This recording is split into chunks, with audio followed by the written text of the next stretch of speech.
Olá, hoje a gente vai mergulhar num dos conceitos mais complexos e, vamos ser sinceros, mais mal compreendidos da psicologia: a perversão. E o nosso objetivo aqui não é fazer um julgamento moral, mas sim entender a perversão como o que ela realmente é para a psicanálise. Uma defesa. Uma defesa engenhosa e ao mesmo tempo desesperada da mente contra uma ansiedade que ameaça aniquilar a própria existência. Para começar, vamos entrar na história de um homem que, por fora, parecia ter conquistado tudo: sucesso, amigos, uma vida que muita gente invejaria. Só que, por trás dessa fachada, existia um tormento secreto, uma compulsão que o consumia por dentro.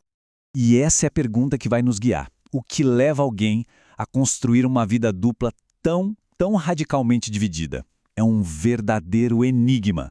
E a psicanálise nos oferece uma lente, sabe? Uma lente poderosa para a gente tentar decifrar isso.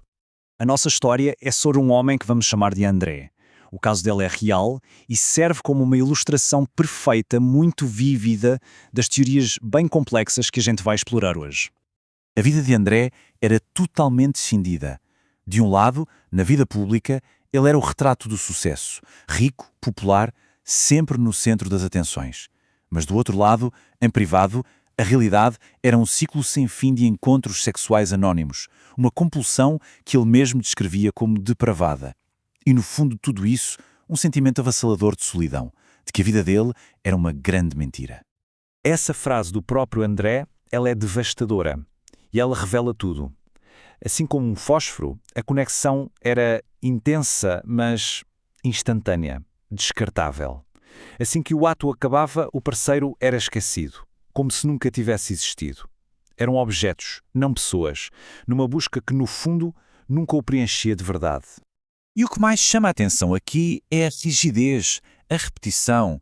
Não se tratava de prazer sexual espontâneo, de jeito nenhum. Era um ritual, um roteiro preciso e que nunca mudava. Primeiro, a caça em locais de risco. Depois, o ato, sempre o mesmo. E olha que interessante, o corpo dele, os genitais dele, ficavam fora da equação. E por fim, o descarte imediato do parceiro. Cada passo era fundamental para essa encenação que ele precisava viver. Certo. Para a gente entender o ritual do André, primeiro a gente precisa dar um passo atrás e entender a própria palavra perversão. Porque antes da psicanálise chegar, o termo viajou um bocado e foi acumulando um monte de camadas de significado moral e médico. Olha só que jornada! Originalmente, perversão era um verbo neutro, significava só reverter. Aí, na Idade Média, a coisa muda de figura, ganha uma carga moral pesadíssima. E no século XIX, a medicina e a sexologia se apropriam do termo para classificar tudo o que fugia da norma, transformando a palavra num rótulo de doença e imoralidade. E é aqui que a psicanálise entra e basicamente vira o jogo. O termo deixa de ser um rótulo moral para se tornar a designação de uma estrutura, uma construção defensiva super sofisticada. É um jeito que a psique encontra para se proteger de algo que é sentido como absolutamente insuportável. Vamos agora para Freud para ver como essa estrutura se constrói. O pensamento dele sobre o assunto não foi estático, sabe? Ele evoluiu muito ao longo do tempo e foi ficando cada vez mais complexo.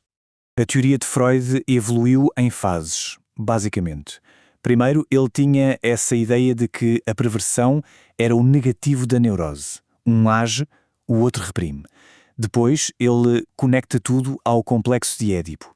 Mas a ideia final dele, e a mais influente, gira em torno de um mecanismo de defesa muito particular, a recusa, que em alemão ele chamou de Verleugnung. A recusa, ou Verleugnung, é um conceito fascinante. Não é simplesmente negar algo. É a capacidade da mente de saber e não saber ao mesmo tempo. É como se a pessoa soubesse que algo é real, mas se recusasse a aceitar as implicações disso. E essas duas crenças contraditórias vivem lado a lado, sem se misturar. É exatamente essa coexistência que cria uma fratura, uma cisão na personalidade, no ego. Ok. Com esses conceitos na mão, agora a gente pode voltar para o André e tentar montar as peças do quebra-cabeça dele. E aqui a gente vê a recusa em ação, de forma claríssima. Essa observação do analista dele é fundamental. O André não negava só uma ideia abstrata. Ele negava a realidade da própria vulnerabilidade. Dormia quase nada e ignorava doenças. Ele vivia como se as limitações do corpo humano simplesmente não se aplicassem a ele. Era uma recusa constante da própria finitude. Agora as peças se encaixam, não é? O ritual sexual dele não era sobre sexo, era uma peça de teatro encenada repetidamente para triunfar sobre a ameaça simbólica da castração, ou seja, a ameaça à sua integridade e ao seu poder. A vida dupla dele é a manifestação perfeita do ego cindido. E aquele incidente do facão, quando foi ameaçado por um parceiro, foi a realidade invadindo a fantasia, a ameaça que ele passava a vida negando, se tornando terrivelmente real. Mas a história não para em Freud. Vamos avançar um pouco no tempo e ver como esse entendimento fica ainda mais profundo com os pensadores que vieram depois. E o trabalho de um cara chamado Robert Stoller, em particular, oferece uma perspectiva nova e muito poderosa. Stoller basicamente propõe uma mudança de foco. Para Freud, o motor de tudo é uma ameaça futura, a angústia de castração. Já para Stoller, o motor da perversão é um trauma real e passado, o ataque à identidade da criança que mais tarde, na vida adulta, precisa ser desesperadamente revertido. E essa é a definição dele, tão curta quanto chocante. Para o Stoller, o ato perverso é, na sua essência, uma fantasia de vingança que é colocada em cena, uma hostilidade que fica escondida e que é transformada em desejo sexual. O modelo de Stoller é quase como uma história em 3 atos. Primeiro, tem a ferida, um trauma na infância, que ataca a identidade. Essa experiência de humilhação fica guardada inconscientemente. E aí, na vida adulta, ela é reencenada, só que com os papéis invertidos. A vítima se torna o agressor, o passivo se torna o ativo. O trauma é transformado em triunfo. E quando a gente aplica isso ao André, nossa peça que faltava se encaixa perfeitamente. Ele não estava só buscando prazer, ele estava reencenando e revertendo a humilhação que sentiu na infância quando ele e os irmãos eram chamados de mariquinhas. Cada homem viril que ele seduzia era uma vingança, uma forma de destruir simbolicamente a masculinidade que ele sentia que tinha sido negada a ele, transformando a vergonha em poder. Então, ao juntar essas perspectivas de Freud a Stoller, o que a gente tem é uma compreensão muito mais profunda e até mais compassiva do que é a perversão.